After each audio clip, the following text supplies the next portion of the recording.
안녕하세요. 축구 전문 기자 한준입니다. 토트넘 시절 손캐듀오를 이루면서 손흥민 선수와 영혼의 공격 파트너로 활약했던 해리 케인 선수. 손흥민 선수의 응원 속에도 결국 커리어 내내 이어지고 있는 무관의 저주를 이번 여름에도 깨지 못했습니다. 독일에서 열린 유로 2024 결승전에서 스페인이 잉글랜드의 2대1 승리를 거두며 챔피언이 됐는데요. 이 경기에서 케인은 개인적으로 최악의 경기를 펼치면서 61분에 조기 교체되는 수모까지 겪었습니다. 유로 2012 대회 이후 12년 만에 유럽 챔피언에 등극한 스페인은 현대 축구의 트렌드를 재설정하면서 또 한 번 축구의 본질이 무엇인가를 일깨워주는 플레이를 통해서 세계 축구계의 방향성을 제시했다는 평가까지 받고 있는데요. 스페인과 잉글랜드의 결승전 경기 세부 기록과 디 애슬레틱의 경기 분석 컬럼 그리고 이 경기 득점 장면 분석을 통해서 총정리해드리겠습니다. 스페인이 잉글랜드를 2대1로 꺾고 대회 통산 4번째 우승을 차지했습니다. 축구 종주국인 잉글랜드는 아직까지도 유로 대회 우승을 이루지 못하고 있는데요. 이번 대회가 내내 조금은 지루한 패턴 그리고 수비 중심적인 전술, 상대의 장점을 제어하고 통제하는 조직적인 축구 중심으로 이루어진다라는 아쉬운 평가 속에서 스페인은 공격적이고 또 특정 개인이 아닌 팀 전체의 플레이를 활용하면서 승리했다는 점에서 현대 축구가 나아가야 할 길을 제시했다라는 좋은 평가를 받고 있습니다. 잉글랜드와의 경기도 후반 시작 2분 만인 니코 윌리엄스의 선제골로 앞서간 이후 73분 잉글랜드의 교체 투입 선수 콜 파머에게 동점골을 내주긴 했지만 결국 86분 정규 시간 안에 교체 투입한 오야르사발의 결승골로 2대1 승리를 거둔 것인데요. 이번 대회 스페인은 사상 처음으로 7전 전승 우승으로 대회 역사상 가장 완벽한 챔피언으로 등극했습니다. 승리한 팀들의 면면 역시 대단했는데요. 지난 월드컵 4강에 올랐던 크로아티아를 3대 0으로 완벽하게 제압하면서 첫 경기를 치렀고 또 지난 유로 대회 우승팀인 이탈리아의 1대 0 승리, 돌풍의 팀 알바니아의 1대 0 승리로 무실점으로 조별리그를 통과한 이후 16강 토너먼트부터는 기가 막힌 역전극을 계속해서 보여줬습니다. 조지아를 상대로 이 돌풍의 팀을 상대로 선제골을 내줬지만 4대1로 크게 뒤집었고 개최국 독일과의 8강전 역시 2대1 역전승이었으며 대회전 가장 강력한 우승모로 꼽혔던 프랑스 잉글랜드와의 준결승 결승전 모두 2대1로 승리했는데 한 골 차이의 승리였지만 경기 내용은 2골, 3골 이상 벌어져도 이상하지 않았을 정도라는 평가가 나올 정도로 스페인이 이길 만한 경기를 펼쳤습니다. 이번 대회 주목할 점 중에 하나는 스페인이 팀 플레이를 중심으로 어떤 특정 선수의 득점이나 개인 기량을 통해 골을 만든 게 아니라 전반적인 경기 지배력과 패스 연결의 패턴을 통해서 상대를 지배했기 때문에 그 중심에 있는 미드필더 맨체스터 시티의 로드리 선수가 대회 최우수 선수로 선정된 것인데요. 빌드업 미드필더, 이 후방 플레이메이킹을 하는 선수들 가운데서도 역대 최고의 선수라는 평가를 받고 있죠. 실제로 맨체스터 시티가 트래블을 달성할 때 진정한 주역은 로드리다. 로드리가 발롱도르 수상 후보에 없는 것은 말도 안 되는 일이다. 게다가 지난 시즌 물론 개인적인 좋은 공격력을 보여줬던 필 포든의 활약도 대단했지만 로드리가 혼란과 더불어서 올해의 선수 후보에 오르지도 못한 것은 이상한 일이다라는 평가까지 나왔거든요. 이번 대회 활약 그리고 이번 대회 MVP 수상으로 인해 어쩌면 다음 연도 발롱도르 후보 리스트 그리고 발롱도르 유력 수상 후보로 로드리가 떠오를 가능성이 굉장히 커졌다고 볼 수 있습니다. 힘과 높이, 기술, 또 그리고 창의성, 경기 전체를 주도하는 능력 이런 모든 면들을 갖고 있는 로드리는 그동안 스페인의 미드필더, 특히 12년 전에 유로 우승을 이끌었던 차비, 이니에스타, 부스케츠 시대에서 이 부스케츠의 역할을 맡고 있는 선수인데 부스케츠보다 더 공격 능력, 또 득점 능력이 더 뛰어난 데다가 피지컬적으로 그리고 속도적인 면까지 더 앞서면서 완전체 미드필더라는 평가를 받고 있습니다. 그리고 이번 대회 영플레이어상은 이번 대회를 16세의 나이로 참가한 라민 야말이 차지했는데요. 결승전까지도 결정적인 어시스트를 기록하면서 대회 1골 4도움 무려 5개의 공격 포인트를 올리면서 압도적인 지지를 받았습니다. 그리고 21세 이하 최고의 선수에게 수여하는 골든보이상 수상도 이미 내정된 것으로 알려지고 있는데요. 이번 대회는 개인 득점 기록이 3골 이상을 넣은 선수가 없다 보니까 여러 선수가 공동 득점왕을 차지했는데 결승에 오른 스페인의 다니 올모, 해리 케인이 공동 수상하게 됐습니다. 결승전 세부 기록을 보시면 잉글랜드의 패배는 당연해 보입니다. 스페인이 2대1로 이긴 경기였는데 기대 득점은 스페인이 1.77골로 2골을 넣을 만한 경기력을 보였고 잉글랜드는 0.55골로 사실은 이 한 골조차도 개인적인 파머 선수의 슈팅이 워낙 좋다 보니까 나왔던 원더골이었어요. 점유율에 있어서 65%로 스페인이 거의 대부분 공을 지배했고 슈팅 숫자 16대 9, 유효 슈팅도 6대 4였습니다. 실시간 공격 위협도 그래프를 보더라도 잉글랜드가 스페인을 위협했던 장면들은 거의 없었고 스페인은 초반부터 막판까지 시종일관 경기를 주도했죠. 물론 전반 중반부터 막판까지 조금 고전하는 양상이 있었지만 후반 시작과 함께 선제골을 터뜨리면서는 잉글랜드의 자신감을 완전히 꺾어놓고 두 번째 골, 세 번째 골, 네 번째 골까지도 넣을 수 있을 정도의 장면들을 많이 만들어냈는데요. 또 하나 주목할 점은 축구에 있어서 이제 실리 축구, 기다렸다가 역습하고 뒷공간을 노리는 축구가 최근에 점점 더 효과를 많이 발휘하고 있는데 이런 면들을 깨부시면서 공을 소유하고 상대 지역에서 더 빠르고 더 창의적이고 더 좋은 움직임과 패스 연결을 통해서 충분히 상대의 수동적인 축구를 지루하게 만드는 이런 전술들을 이겨낼 수 있다는 것을 스페인이 보여줬습니다. 파이널 서드 지역에서의 패스 정확성은 결국 쉬운 패스가 아니라 도전적이고 과감한 패스를 하면서도 무려 82%의 패스 성공률을 기록한 스페인의 결승전 패스 기록을 알 수 있는데요. 무려 파이널 서드 지역에서만 89회의 패스를 시도했고 73회가 성공을 했습니다. 반면에 뭉클렸다가 역습을 나가기 때문에 더 많은 공간 안에서 패스를 연결할 수 있었던 잉글랜드의 파이널 서드 지역 패스는 34회 시도에 불과했지만 성공률이 47%에 불과했습니다. 16회밖에 성공하지 못했을 정도로 전방 지역에서의 패스 정확성이 떨어졌다는 것은 기술적으로나 전술적으로 분명히 스페인이 잉글랜드를 훨씬 압도하는 팀이라는 것을 보여준 것이죠. 대회 전에는 베팅업체 우승 배당률에 있어서 잉글랜드가 1순위로 꼽힐 정도로 프리미어리그에서 정말 좋은 활약을 펼친 선수들이 굉장히 많았지만 중요한 것은 좋은 개인들이 있는 게 아니라 팀으로 얼마나 잘 유기적으로 뭉치고 또 융합하고 경기를 이해하는 능력, 피지컬적인 능력이나 개인적인 슈팅 능력, 패스 능력 이런 하나하나의 기술이 아닌 축구 경기 전체를 이해하고 전개하고 운영하는 능력이 왜 중요한지를 스페인이 보여줬다고 할 수 있습니다. 스페인에서 활동하기도 했던 한국 전 대표 선수 이천수 역시 자신의 유튜브 채널 리춘수를 통해 이미 16강 대진표가 완성됐을 때 스페인의 우승을 예상했는데요. 무엇보다 최근에 여름 날씨가 점점 더워지고 있는 부분들이 선수들의 체력에도 영향을 미치다 보니까 스페인이 우승할 것 같다. 왜냐하면 이번 여름이 유독 덥고 또 상대를 많이 뛰게 할 수 있는 팀이 이긴다는 점에 있어서 빌드업을 잘하는 팀, 공을 잘 뺏기지 않고 잘 돌리는 팀이 상대를 지치게 만들어서 이길 수 있기 때문에 스페인이 우승할 것이다라는 전망을 했는데 결국 이런 면들 공을 소유하고 패스를 통해서 상대를 움직이게 만드는 것은 움직이고 또 압박하고 기다렸다가 역습하는 팀들이 뭐 효율적이라고 볼 수 있지만 그 효율성을 부실 수 있는 것은 더 뛰어난 빌드업이다. 빌드업이라든지 이제 공격적인 축구를 시도하는 사람들이 단순히 이상주의자다거나 자신이 자신감이 넘친다거나 그런 것이 아니라 이게 승리를 위한 가장 확실한 방법이다. 이게 가장 좋은 방법이다라고 생각하기 때문이라는 것 이천수의 말을 통해서 알 수 있습니다. 양팀의 통계 매체 소파스코어의 평점을 보시면은 포메이션은 양팀 모두 4-2-3-1이었어요. 스페인이 알바로 모라타를 최전방에 놓고 2선에 니코 윌리엄스, 다니 올모, 라민 야마를 배치했고 파비안 루이스와 로드리가 2명의 중앙 미드필더로 뛰었습니다.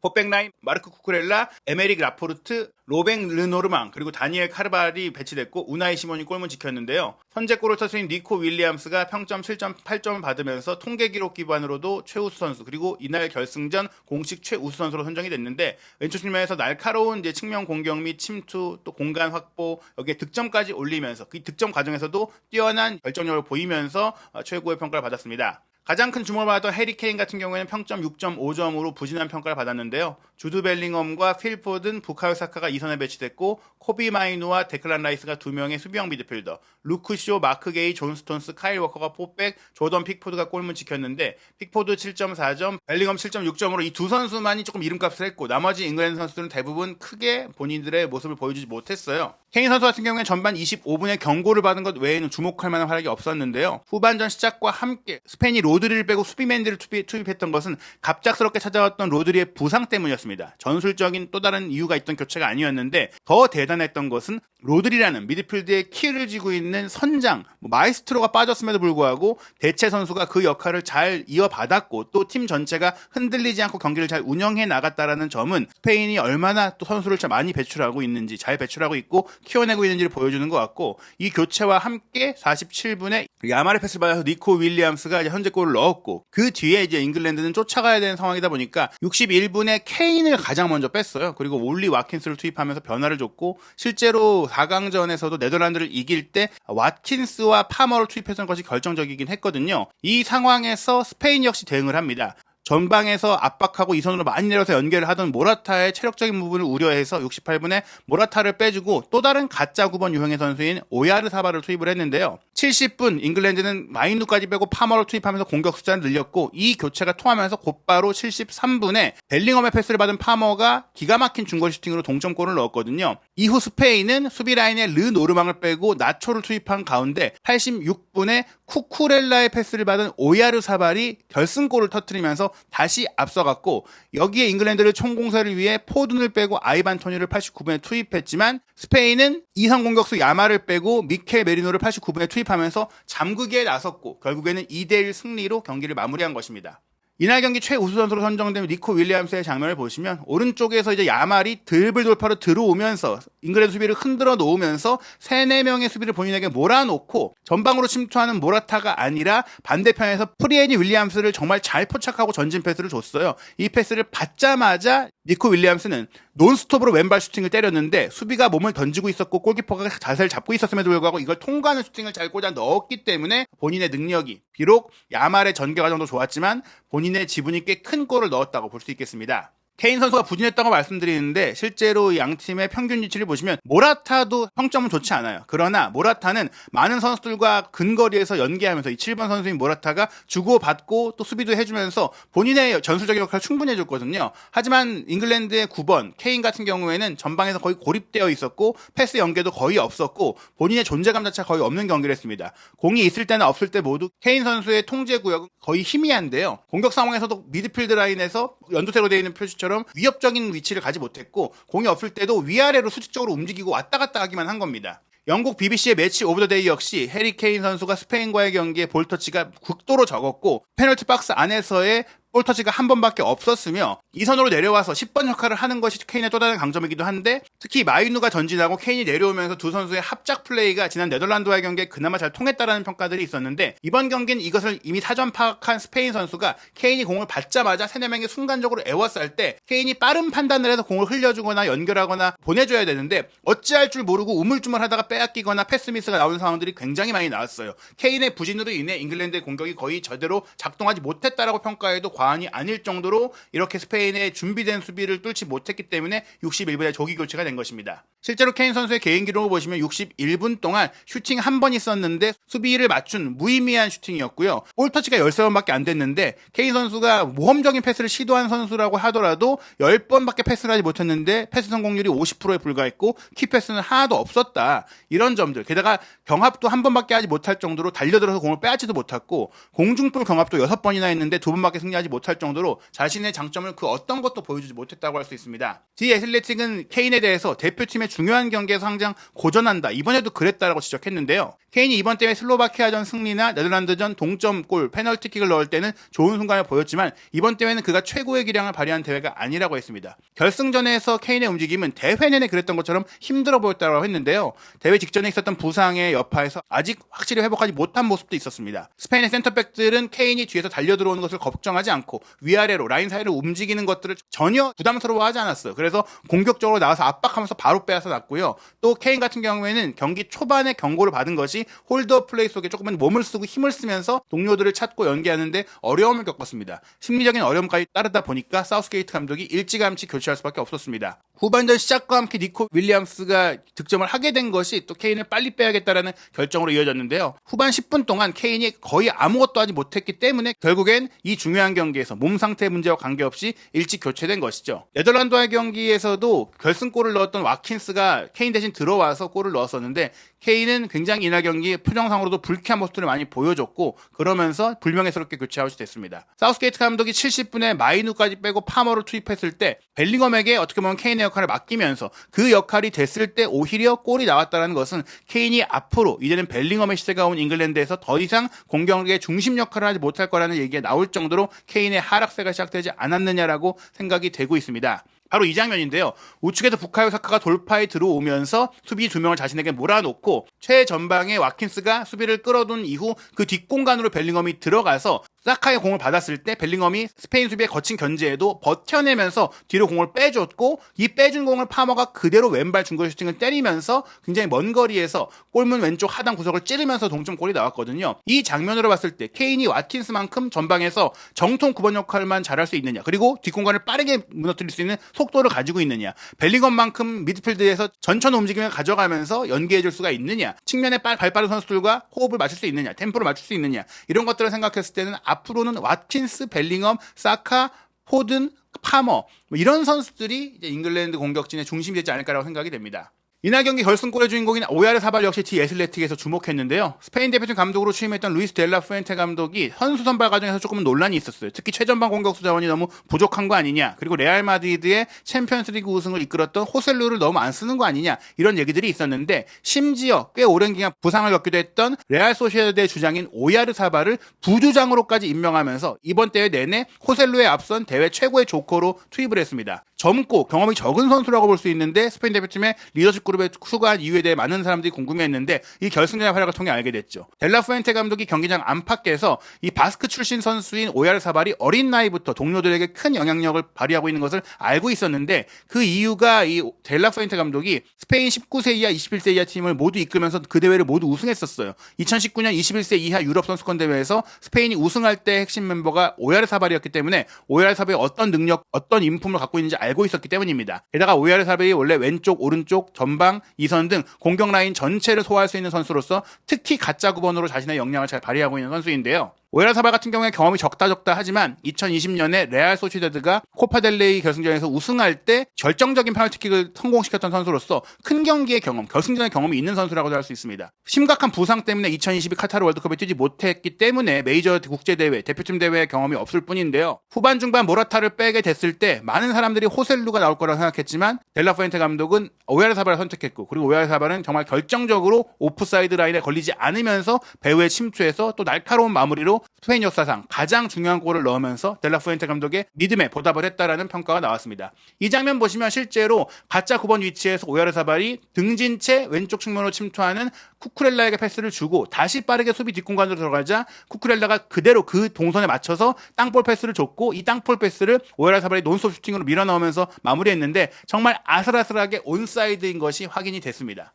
자유롭게 득점하는 축구라는 평가를 받은 스페인은 이번 대회 우승이 당연했다라고 디애슬레틱이 극찬했는데요. 니코 윌리엄스의 선제골이 이번 대회에 스페인이 기록한 14번째 골인데, 자책골을 포함하면 15골로 월드컵과 유로를 모두 포함해도 최다 득점 우승팀이라고 합니다. 1984년에 유로에서 우승했던 프랑스와 타이 기록인데요. 특히 약팀들만 만난 게 아니라는 것, 기록 과정에서 크로아티아를 3대0으로 이긴 것, 또 16강에서 조지아, 정말 수비 중심의 역습 축구라는 팀을 4대1로 크게 역전극으로 이긴 것 등을 보시면, 과거의 월드컵 러시아나 모로코를 상대로 16강에서 탈락했던 것처럼 조지아를 상대로 선제골을 내줬을 때 흔들리지 않을까 우려했는데, 정신적으로나 전술적으로 모두 더 개선되고 성숙해진 모습을 보인 것입니다. 8강에서 심지어 개최국 독일을 만났음에도 불구하고 역전승을 거두면서 올라왔고, 물론 프랑스와의 준결승전에 한 골을 내주긴 했지만 역시나 초반에 어려운 상황을 보이긴 했지만 그 외에 관계없이 야말과 올모가 팀플레이뿐 아니라 개인적인 원더골 득점력까지 보여주는 개인의 재능까지 보여준 것이죠.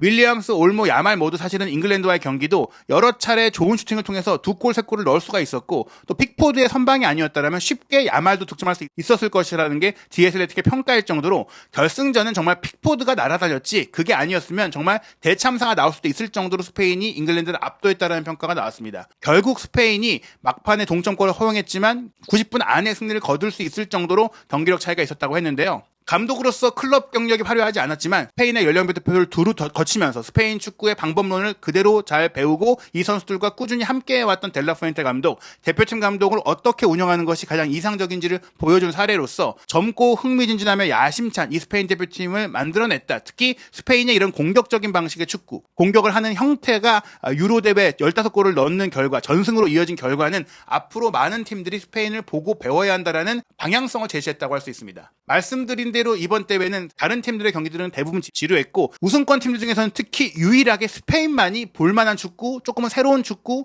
앞으로 기대가 되는 축구를 보여줬습니다. 선수 선발조차도 파격적이었고, 기존의 경험이 아닌 현재의 실력과 앞으로의 가능성에 중심을 둔 선수 선발, 이런 결정은 16세에 불과한 라민 야말을 계속해서 선발 출전시킬 수 있는 결과로까지 이어졌는데요. 정말 중요한 경험이라는 게 무엇이냐, 정말 중요한 덕목이라는 게 무엇이냐, 또 승리를 위해 정말 중요한 게 무엇이냐를 정확하게 포착하면서 축구의 본질이 무엇인가를 정확하게 꿰뚫고 축구를 구성하고 축구를 발전시키고 대표팀에 적용시킨 스페인 축구협회의 방법론, 그리고 델라 푸엔테 감독의 결정은 과거 스페인 대표팀이 유로 2008, 2010 월드컵, 유로 2011을 연속 우승하면서 티키타카를 전 세계의 축구의 최신 트렌드이자 주요 트렌드로 만들었던 것처럼 이제는 특정 선수와 관계없이 팀 전체, 선수 전체의 전술 이해력과 패스 능력을 통해 승리를 만들 수 있는 정말 흥미진진한 공격 축구가 대세가 될 수 있는 방점을 찍었다는 점에 있어서 유로 2024 대회는 앞으로의 축구가 더 재밌게 나갈 수 있다는 점에서 큰 의미가 있다고 할 수 있겠습니다. 과연 이 트렌드가 다음 월드컵으로 이어지고 또 한국 축구 역시 스페인의 교훈을 이어받아서